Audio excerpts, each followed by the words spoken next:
Today's a loaded episode of The Ango Show because we have some big stories, new signings, contract offerings, tons of things happening in the world of AEW and WWE. As always, I'm going to put the timestamps in the description down below for you to find the stories that interest you the most.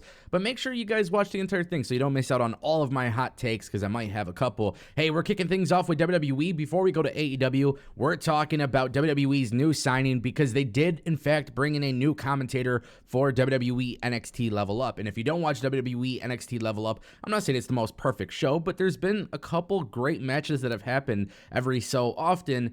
And look, this is WWE's developmental system, right? With NXT Level Up, you're starting to see a lot more people who aren't on regular NXT programming. And now there's a new commentator who could potentially climb up the ranks of WWE. And this one actually comes from indie wrestling, which is very interesting. So WWE, according to Fightful Select, has brought in a man named Blake Howard. Well, in the indies, his name is actually Blake Chadwick, but going forward on WWE television, he'll be known as Blake Howard, and his social media handles and everything have already been updated. So if you guys want to follow him, Blake Howard WWE is the place to find him. But for those who didn't know, he actually made his debut this past Tuesday on NXT Level Up tapings, and he is working alongside Byron Saxton. Quick reminder, if you don't watch NXT Level Up, Pseudo Shah was somebody who was working commentary.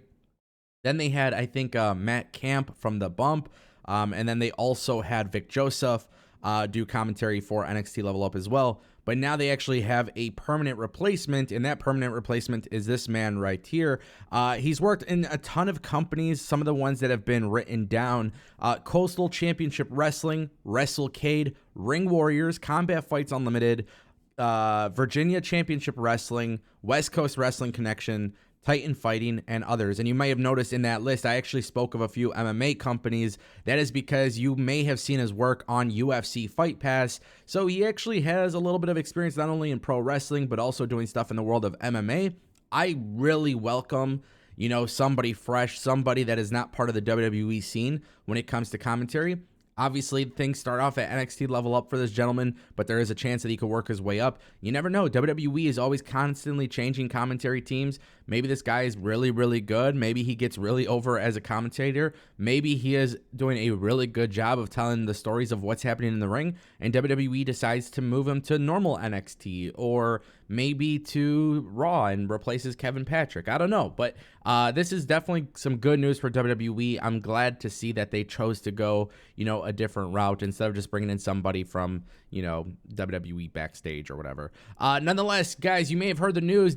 AEW and ESPN have agreed to a new television deal exclusively in Australia, New Zealand, and Pacific Islands. And I'm getting a lot of questions, and people are asking me, and I'm getting some DMs, I'm getting some messages in Discord. People want to hear my thoughts on this deal, and I really can't find anything negative about this. Now, the thing is, with this particular television deal, premium rights and everything like that, basically Dynamite is going to be on Thursdays, Rampage is going to be on Saturdays with same-day replays and episodes made available on demand. In addition, though, ESPN fans will have access to all of the AEW quarterly pay-per-views events on delay. So Revolution, Double or Nothing, All Out, Full Gear, they're all going to be available to AEW fans out there on delay. Now, I don't live in Australia. I don't live in New Zealand. I don't live in the Pacific Islands, my friends. I do not know, and I'm sure a quick Google research would have told me the time difference. I don't know exactly how the time difference and everything works, but I do know that ESPN is a globally recognized brand, and I do know that ESPN carrying AEW in the Pacific Islands, in Australia, in New Zealand, is good news for AEW. It is. Whether it's on a tape delay or not, whether it's a day delayed, whether you're watching pay-per-views on a delay, you know what? It is not the greatest solution, but ultimately for AEW, just having a really good television partner in other facets of the world is actually really important to AEW.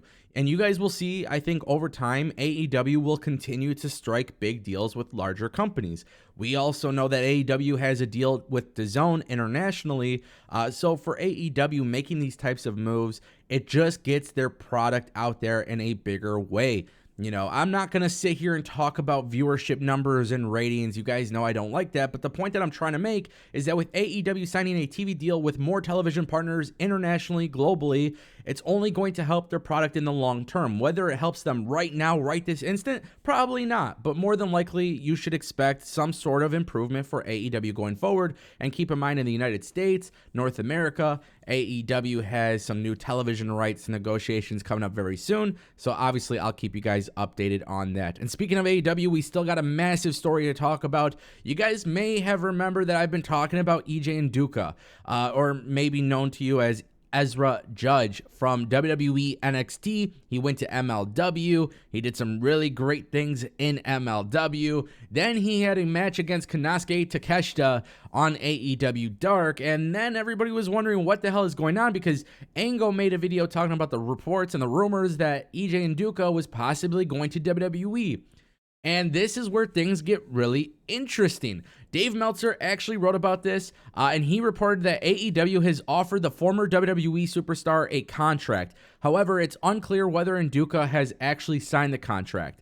Meltzer wrote that after his debut in a streaming match against Konosuke Takeshita, Nduka was offered a full-time contract, but they can't confirm if he signed it, or they can't confirm if he signed it, but they can officially confirm that he was offered the contract.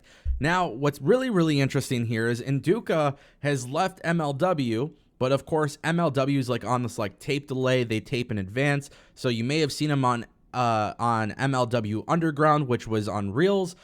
You may have heard that he is potentially going to WWE. You may have heard that he's going to New Japan Pro Wrestling, because tons of companies are interested in the services of EJ Nduka. And I think this is great news. I've always been high on this guy. I thought he looks great. He can wrestle great. He understands character.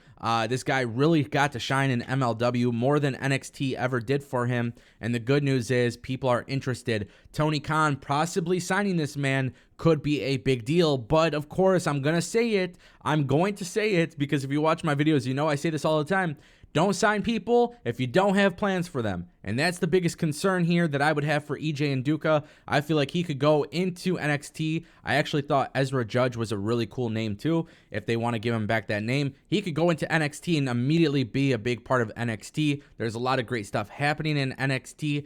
Or if you want, you could even put him on the main roster. There's some spots there. And, you know, if he wants to go to New Japan, there is a lot of potential there too. So I really like seeing what's going to happen here. We haven't heard from him. There's no confirmation if he's actually going to sign to AEW. But right now, AEW could potentially be signing this released WWE superstar.